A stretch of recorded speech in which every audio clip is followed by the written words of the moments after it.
मीठे बाबा हमें कहते हैं कि सदा स्मृति रहे कि मैं पूज्य आत्मा हूँ और ये शरीर मंदिर है। ऐसी स्मृति रहती है, मैं पूज्य आत्मा हूँ और ये शरीर मंदिर है।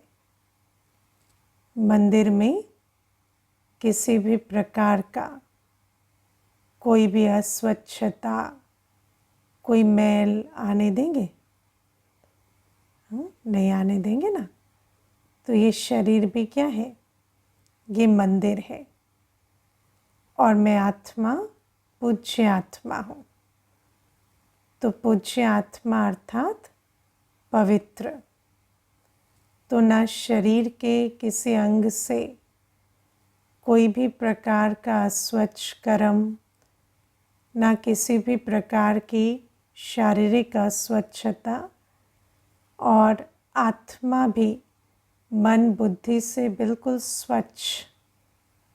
बाबा कहते ऐसी ऊंची स्मृति रख, हमें ऐसी अवस्था बनानी है। अब आप देखो, दुनिया में भी मंदिर भी छोड़ो, घर की बात लो। आपका घर है, तूफान आया तो क्या करेंगे? खिड़की दरवाजे बंद करेंगे ना, कि कहेंगे तूफान आया तो धूल तो हो ही जाएगी और सारे घर में धूल प्रवेश हो ऐसा प्रबंध करेंगे? ऐसा तो नहीं करेंगे। तो ऐसे ही दुनिया में कुछ भी हो रहा हो, लेकिन मुझे किस बात की फिक्र है कि मेरा पूज्य स्वरूप और ये जो शरीर रूपी मंदिर है, इसकी स्वच्छता को कॉम्प्रोमाइज़ किसी भी प्रकार से नहीं होना चाहिए, है ना। शरीर में भी किसी प्रकार की अस्वच्छता ना आए और मैं पूज्य आत्मा भी अपने मन बुद्धि को किसी भी बात में अस्वच्छ ना करो। अब दुनिया तो तूफानों की दुनिया है, उसमें हमारा क्या जाता है, लेकिन मुझे अपना ध्यान रखना है। दुनिया में क्या हो रहा है, क्या कारण है, क्या परिस्थितियां हैं, उन बातों को कौन देखते हैं? उन बातों को वो देखते हैं जिनको स्वमान नहीं होता कि मैं कौन हूँ, मुझे क्या करना है ना। आप देखो, कई बार हमें ऐसे प्रश्न पूछते हैं, कोई आपको बहुत दुर्व्यवहार करे, कोई बहुत गाली दे, तो भी क्या आप अपसेट नहीं होंगे, है ना। तो हम उनको पूछते हैं, अच्छा ठीक है, मान लीजिए ये तो आपने मुझे पूछा, मैं आपको एक प्रश्न पूछते हूँ। कोई आपको मारने के लिए आए, कोई आपको फिज़िकली तंग करे, तो आप उन्हें मार डालेंगे? तो कहते नहीं। तो मैंने कहा क्यों नहीं मार डालेंगे? तो कहते क्योंकि ऐसे मार तो नहीं सकते ना। तो मैंने कहा जैसे अपने लिए ये मर्यादा सेट की है ना, कि कोई कुछ भी करे हम मार नहीं सकते, है ना। हर एक मनुष्य की अपनी मर्यादा होती है। कोई कहेगा मार भी सकते हैं, है ना। कोई कहेगा कि ठीक है, मेरी वो मर्यादा नहीं है, मैं मार भी सकता हूँ। कोई कहता नहीं, मार तो नहीं सकते ना। जैसे मुझे एक बार एक भाई कहते थे, मैं हाथ नहीं उठा सकता किसी पर, है ना, कुछ भी हो जाए मैं हाथ नहीं उठा सकता। तो मैंने कहा कि उठता नहीं है क्या? उठता तो है ना पर उठा नहीं सकते, माना अपने लिए मर्यादा सेट की है। तो हर एक आत्मा अपने लिए कुछ मर्यादा सेट करती है। अब वो लाइन आपने कितनी दूर तक, है ना, खिसका दी है, या क्या क्या खुद को अलाउ किया है। रावण राज्य में रहते रहते हम क्या करते हैं, अपनी मर्यादा की जो लकीर है उसको पीछे खींच धकेलते धकेलते कहाँ ले जाते हैं? बिल्कुल अमर्यादा के जोन में ले जाते हैं। लेकिन वास्तव में तो अगर सबसे अमर्यादित व्यक्ति को भी देखें तो वो भी कुछ ना कुछ अपने लिए मर्यादा रखता है कि मुझे इसके आगे नहीं जाना। तो मैंने उस आत्मा को कहा जो मुझे पूछ रहे थे ना, कि आप लोग कितनी भी बड़ी बात हो अपसेट नहीं होते। तो मैंने कहा जैसे आप किसी भी बड़ी बात में मार नहीं सकते या आपने मर्यादा सेट की है ना, ऐसे हमने मर्यादा सेट की, हम अपसेट नहीं होते, है ना। हम अपसेट नहीं होंगे, हम परेशान नहीं होंगे। किसी भी प्रकार की अस्वच्छता मुझे अलाउड नहीं है, ये मुझे अपने लिए तय करना है। और जब आप अपने लिए कोई बात तय कर लेते हैं ना, तो फिर दुनिया में कितनी भी बातें आए उससे आपको कोई फ़र्क नहीं पड़ता, है ना। जैसे मनुष्य है, भोजन की मर्यादा सेट कर लेता है। जो वेजिटेरियन होता है वो क्या कहेगा, है ना, सारे कमरे में सब लोग गंदा भोजन भी खा रहे हो, वो क्या खाएगा, वो वेजिटेरियन ही रहेगा। क्यों? क्योंकि उसने वो तय किया है ना। अब वही वेजिटेरियन जो है उसको कहो प्याज लहसुन छोड़ दो, तो कहेगा नहीं प्याज लहसुन तो नहीं छोड़ सकते। क्यों? क्योंकि उसने बुद्धि में सेट किया है ये मुझे अलाउड है। लेकिन एक बार आपने बुद्धि में फिट किया ये मुझे अलाउड नहीं है, तो अलाउड नहीं है। क्योंकि आत्मा इतनी शक्तिशाली है कि अगर आपने स्वयं को परमिशन दी है तो वो बात होगी, नहीं दी है तो नहीं होगी। आप चाहे पूरे संसार में देख लीजिए, हर व्यक्ति का अपना पर्सनल कोड ऑफ कंडक्ट होता है। अब वो किसी के हिसाब से मर्यादित है, किसी के हिसाब से मर्यादाहीन है, लेकिन उसका अपना पर्सनल कोड ऑफ कंडक्ट ज़रूर है। तो बाबा हमें कहते हैं ऐसे ही मुझे अपने अंदर ये स्मृति पक्की करनी है, मैं कौन सी आत्मा हूँ, मैं पूज्य आत्मा हूँ। तो मुझे क्या अलाउड है, क्या नॉट अलाउड है, जो एक पूज्य आत्मा को अलाउड है वही मुझे अलाउड है ना। जैसे पूज्य आत्मा का क्या एग्जाम्पल है हमारे सामने, देवी देवताएं। आज हम देवी देवताओं की जड़ मूर्तियों को भी जो चीज़ें सेवन नहीं कराते, है ना, जो जो बातें वो ग्रहण, आप कभी इमेजिन कर सकते हैं जड़ मूर्ति रूठ गई, है ना। याद विचार करो, आप मंदिर गए, आपने कहा कि भगवान आप ध्यान नहीं दे रहे, आपकी वजह से कुछ नहीं हो रहा, है ना, आपकी वजह से ये प्रॉब्लम वो प्रॉब्लम, ऐसे तो कहते हैं ना मनुष्य अज्ञान काल में क्या कहते हैं, भगवान पर दोष धरते, और जड़ मूर्ति की मुस्कान चली गई, है ना, मुस्कुराहट ख़त्म हो गई और चेहरा जो है वो ग्रिम हो गया। कैसा लगेगा? बहुत अच्छा लगेगा देखने में, है ना। नहीं, क्योंकि हमें मालूम है कि मूर्ति में भी हर्षित मुखता, नम्रता, है ना, मधुरता या धैर्यता, स्थिरता, ये गुण होंगे। किसी भी बात में वो बातें हिलेंगी नहीं, है ना। मूर्ति से भी हम जड़ मूर्ति के सामने जाते हैं, कोई कहता है हमें शक्ति मिली, कोई कहता मुझे शांति मिली, कोई कहता मुझे बहुत हिम्मत मिली, कोई कहता मुझे धीरज मिला, है ना। तो कुछ ना कुछ लेकर आते, कोई कहते बहुत प्रश्न चल रहे थे शांत हो गए। तो बाबा कहते मुझे अपने अंदर ये स्मृति लानी है कि जिन मूर्तियों से आज तक भी आत्माओं को इतनी अनुभूतियाँ हो रही हैं वो किसकी मूर्तियाँ हैं?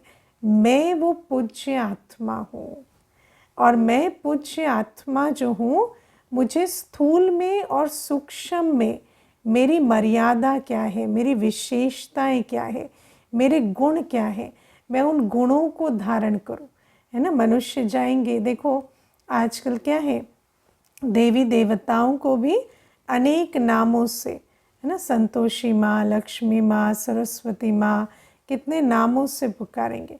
तो क्या है, सरस्वती माँ के पास जाएंगे तो समझेंगे ज्ञान मिला, है ना, ज्ञान धन से संपन्न हुए। लक्ष्मी माँ के पास जाएंगे स्थूल धन मिला। संतोषी माँ के पास जाएंगे संतुष्ट हुए। तो बाबा कहते ऐसे एक एक गुणों को मुझे अपने अंदर पक्का करना है।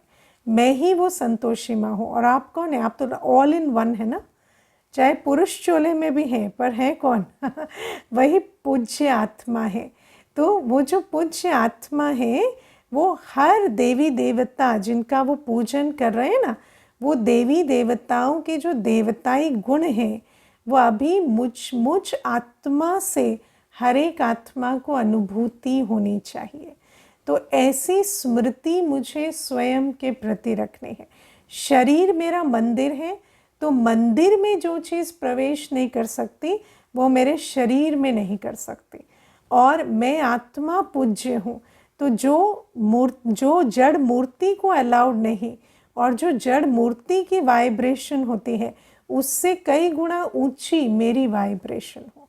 तो ऐसी ऐसी जो स्मृति है इसको हमें पक्का करना है।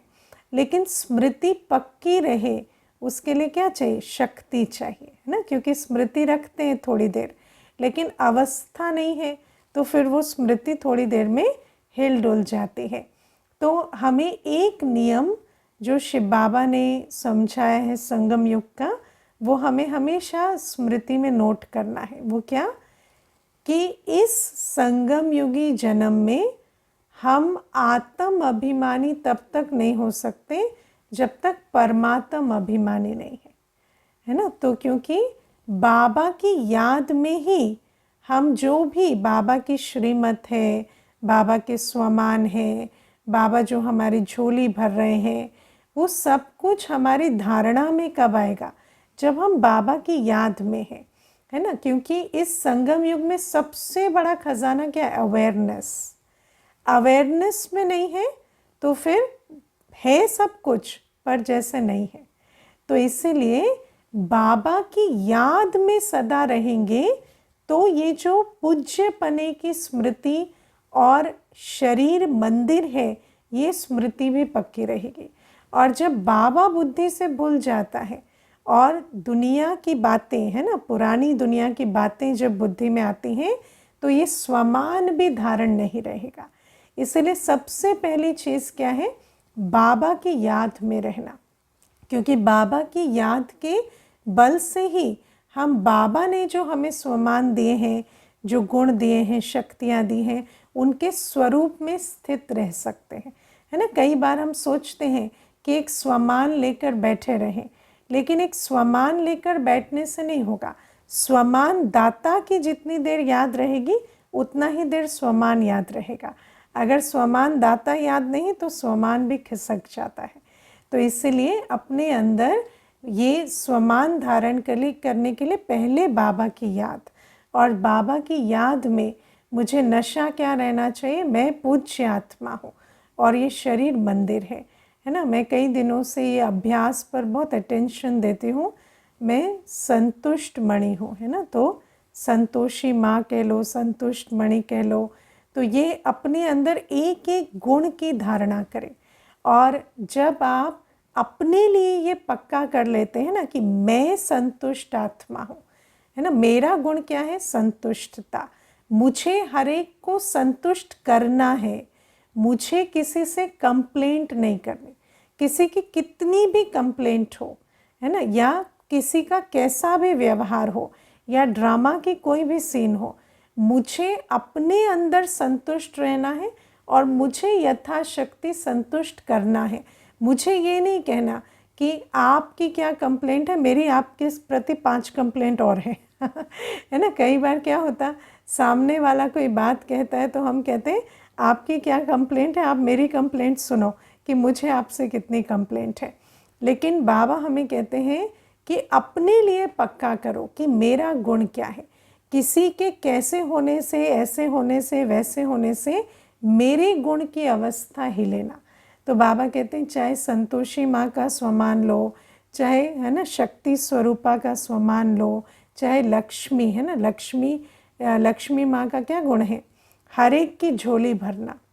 जो भी जाता है उसकी झोली भरे। तो जब भी कोई आपके पास आए तो खाली झोली ना जाए, कुछ ना कुछ लेकर जाए। कोई प्रेरणा लेकर जाए, शुभ भावना लेकर जाए, शुभ कामना लेकर जाए। आए तो ऐसा उसको, है ना, भले होपलेस हो लेकिन जाए तो उसको लगे नहीं मैं भी कुछ हूँ, है ना, मैं भी बहुत कुछ कर सकता हूँ, मैं भी शिव बाबा का राइट हैंड बन सकता। तो इस प्रकार से बाबा हमें कहते हैं कि अपने पूज्य पने के स्वमान में स्थित रहो। और जब हम अपने लिए कोई स्वमान पक्का नहीं करते ना, तो क्या होता कि पुरानी दुनिया की जो बातें आती हैं और जो परिस्थितियां बनती हैं उस आधार से देह अभिमान प्रवेश कर जाता है। क्योंकि देह अभिमान का कारण बनती है ड्रामा की सीन, और फिर देह अभिमान का जो बीज है अंदर वो प्रस्फुटित हो जाता। देखो मैं आपको एक इसमें बात बताती हूँ। मैंने इस बात को बहुत अभी कुछ दिनों से विचार ऐसे चल रहा है कि हर आत्मा को किसी न किसी बात से प्रभाव होता है ना। मैंने किसी किसी को देखा मान अपमान सह लेंगे लेकिन हानि लाभ नहीं सह सकते, है ना। जैसे अपमान का पेपर आया सह लिया, लेकिन हानि हो गई, नुकसान हो गया, धन का नुकसान हो गया, कोई चीज़ का नुकसान हो गया, नहीं सह पाए, है ना। फिर कई होते नुकसान सह लेंगे, अपमान नहीं सहेंगे, है ना। नुकसान हुआ कहेंगे कोई बात नहीं, अपमान हो गया कहेंगे नहीं बहुत बड़ी बात है, मान अपमान के चक्कर में बहुत रहेंगे। कोई ऐसे होते हैं विजय यश अपयश, है ना, विजय पराजय में बहुत फंसते हैं। मैं एक भाई था, क्रिकेट खेलते थे, तो मुझे कहते कि है ना कितना भी पिच में प्रॉब्लम आए, कोई भी बात आ जाए, मुझे कोई प्रॉब्लम नहीं, मैं 10-10 घंटे ट्रेनिंग कर सकता हूँ, मैं मेहनत कर सकता हूँ, लेकिन अगर मैं हार गया तो मुझे ऐसा लगता है मेरी दुनिया ख़त्म हो गई, फिर मैं हार नहीं बर्दाश्त कर पाता। तो आप देखो कि हार जीत में कुछ फंस जाते हैं, कुछ मान अपमान में फंस जाते, कुछ निंदा स्तुति में फंस जाते, कुछ है ना सुख दुख में फंस जाते। कई ऐसे होते हैं सब बात सह लेंगे लेकिन थोड़ा सा भी फिजिकल डिस्कम्फर्ट नहीं सह सकते, है ना। कोई भी शरीर निर्वाह में कोई दुख की बात आ गई, है ना, सर्दी गर्मी नहीं सह पाएंगे, दुख सुख नहीं सह पाएंगे। मुझे एक कुमार भाई था, कहता था मुझे सारे दिन गालियां दे लो लेकिन कुछ काम मत करो कहता घर में मैं मम्मी की गालियां खा सकता हूँ पर काम नहीं कर सकता, मुझे उठ के कुछ काम करने में बहुत तकलीफ़ होती है। तो क्या है, दुख सुख में तकलीफ़ होती है। तो ऐसे हर एक आत्मा का कोई ना कोई ऐसा होता है कि कोई चीज़ से उनको प्रभाव पड़ता है। जैसे मुझे याद है, जैसे जीवन मृत्यु, है ना, मनुष्य क्या है जीवन मृत्यु की बात में बहुत हिल जाता है ना। भले ही बाकी सब बातें सह लेगा लेकिन किसी का शरीर छूटा तो आहा मुंह से निकलेगा, क्योंकि उसको अंदर बहुत पीड़ा होती है। तो ऐसे कोई ना कोई बात में तकलीफ़ होती है।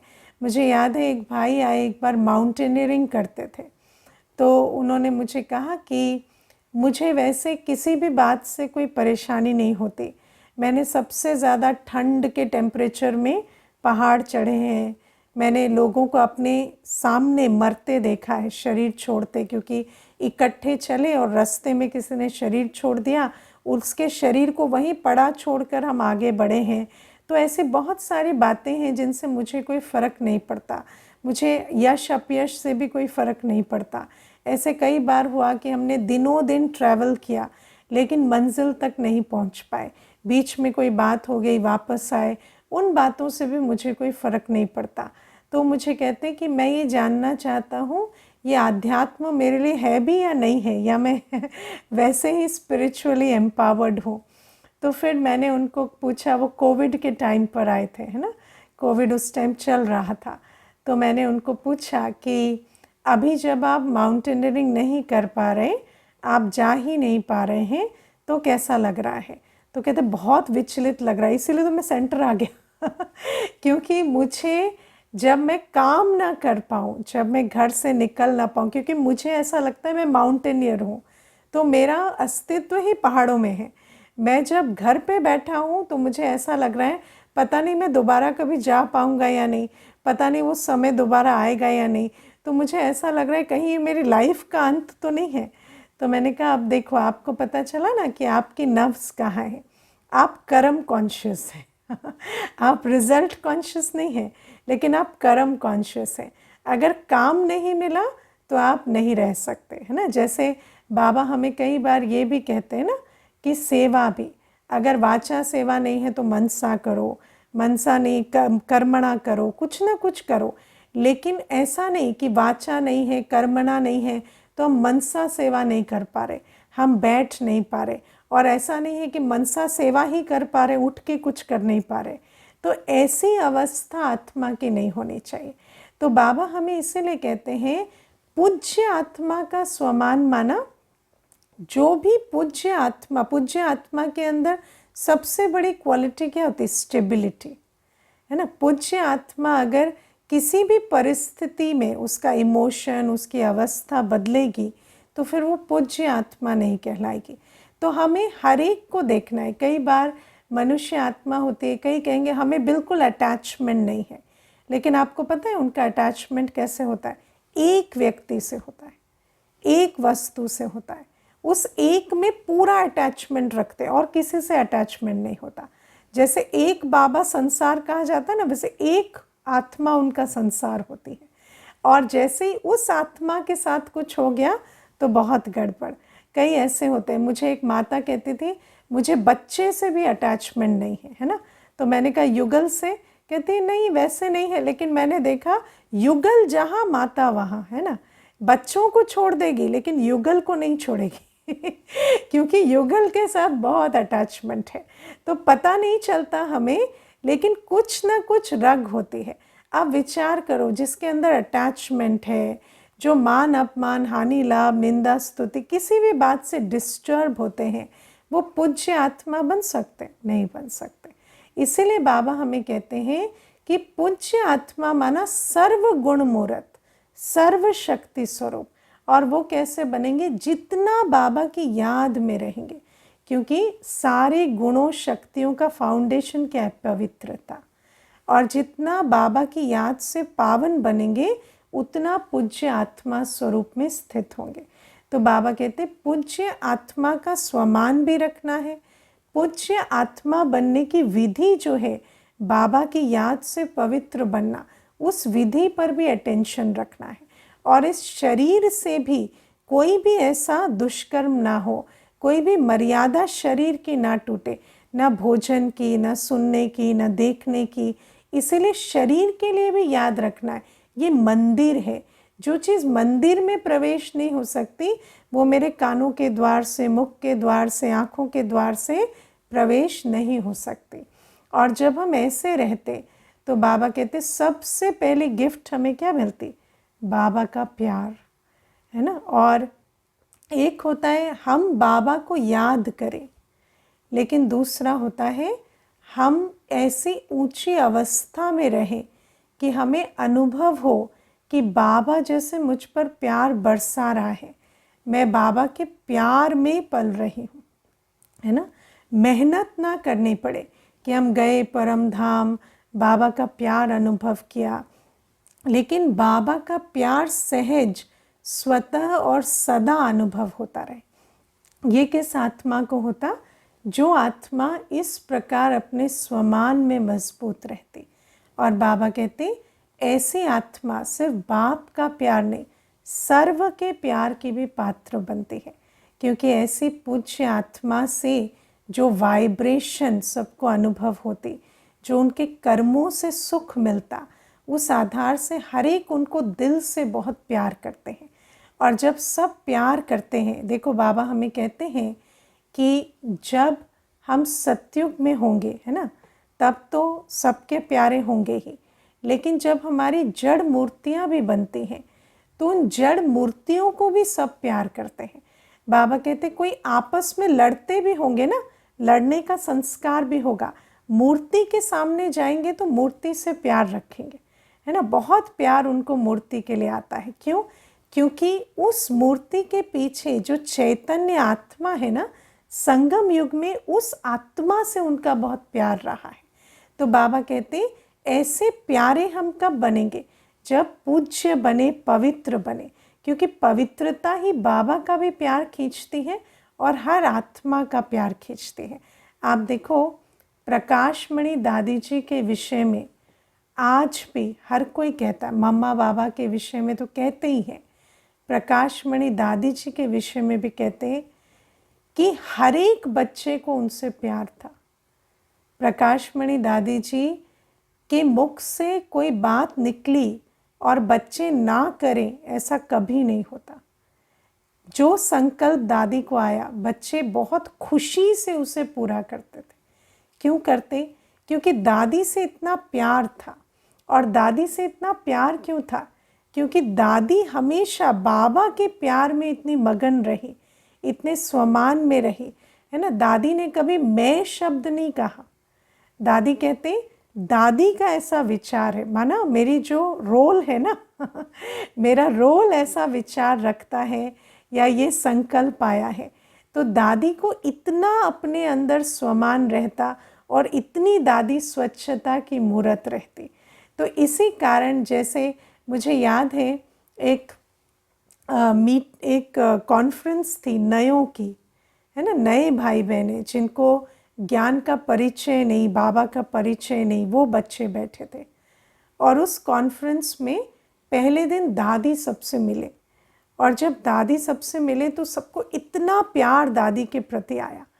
और फिर अगले दिन सबको एक प्रश्न पूछा गया कि डेमोक्रेसी अच्छी है या मोनार्की अच्छी है, माना राज सत्ता अच्छी है या प्रजातंत्र अच्छा है। तो सबने कहा प्रजातंत्र अच्छा है, राज सत्ता हमें अच्छी नहीं लगती। तो अगला प्रश्न उनको पूछा गया, अगर आपका राजा दादी हो तो कहते नहीं, फिर तो हमें राजाई वाला सिस्टम पसंद है, क्योंकि हमें दादी राजा की तरह बहुत पसंद है। तो आप विचार करो कि इतना प्यार नई आत्माओं को भी दादी से होता। क्यों? क्योंकि पवित्रता के अंदर जो आकर्षण होती है ना, वो किसी भी बाहरी चीज़ में नहीं होती। तो बाबा कहते ऐसी एक एक हम बच्चे कैसे बने, ऐसी पवित्र पूज्य मूर्त बने, तब तो बाप की प्रत्यक्षता होगी। तो बाबा ये हमें आज प्रेरणा देते।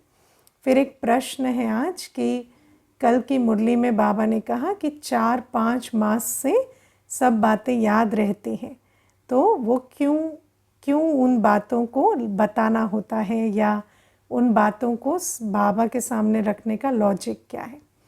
अच्छा, तो बाबा ने, अच्छा कल मुरली मंथन नहीं हुआ था इसलिए, अच्छा तो बाबा हमें कहते हैं कि बाबा ने वो जो बात कही उसके लिए बाबा ने हमें पहले ये कहा कि हम जो भी कुछ करते हैं वो संस्कार हमारे अंदर रहते हैं।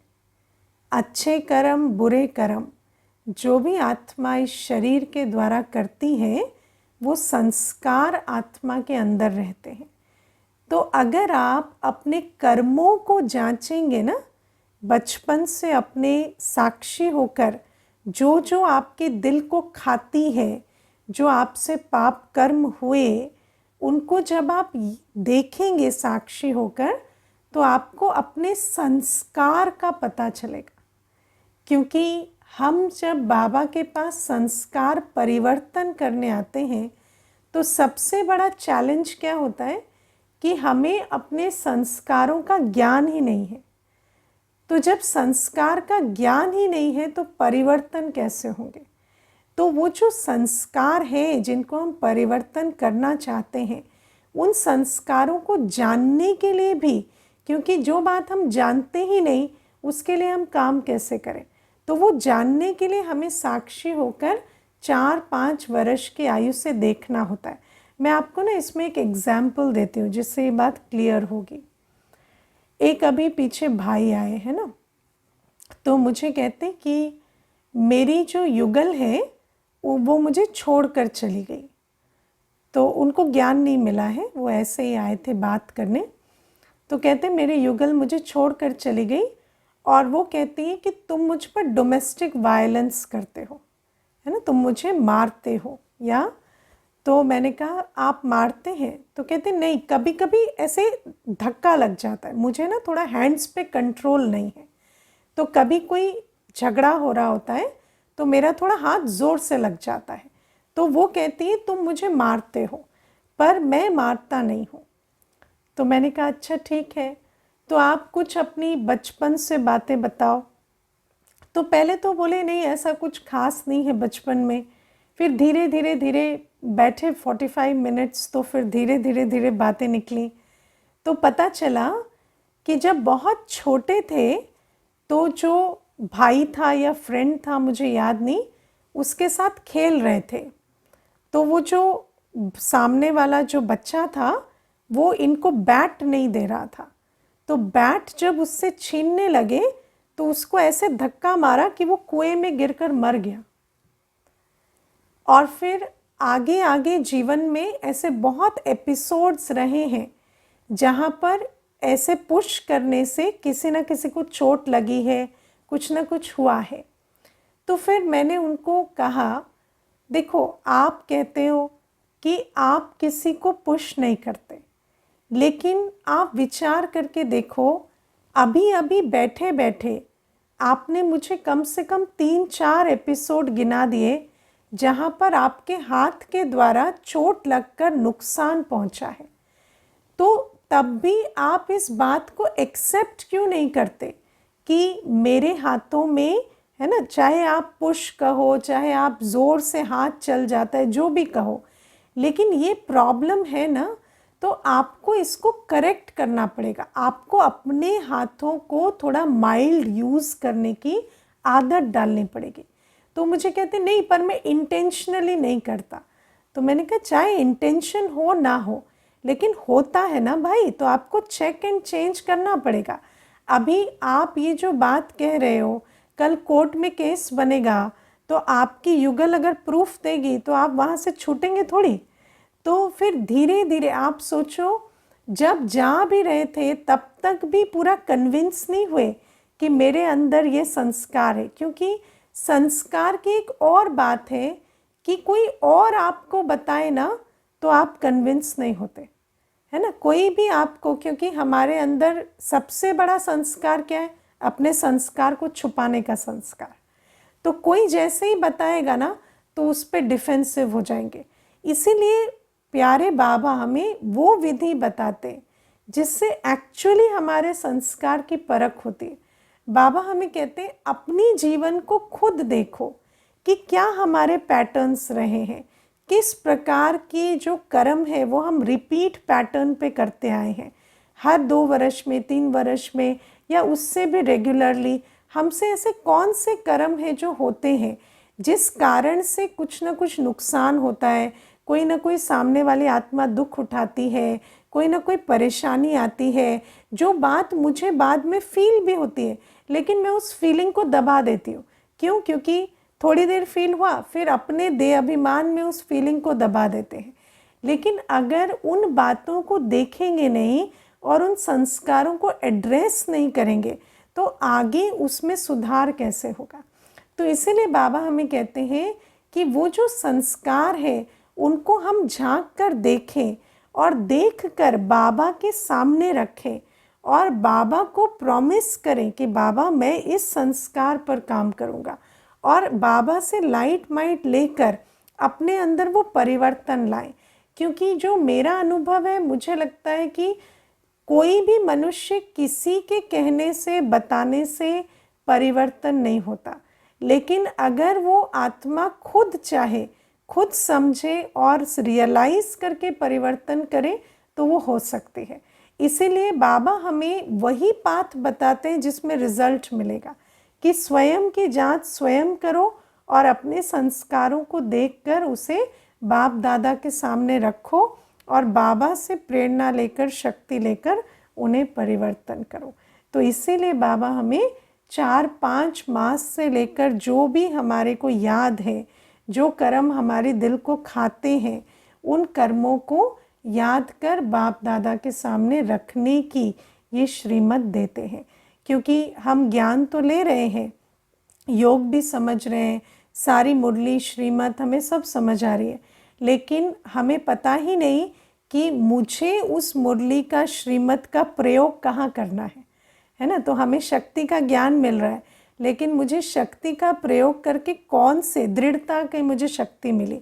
बाबा कह रहे दृढ़ता, पर दृढ़ता मुझे किस संस्कार को ओवरकम करने में लानी है, मैंने वही नहीं चेक किया। मैंने सोचा मेरे अंदर तो सब कुछ परफेक्ट है, दृढ़ता तो मुझे किस में लानी? कुछ में भी नहीं लानी, तो दृढ़ता का मैं क्या करूँगी?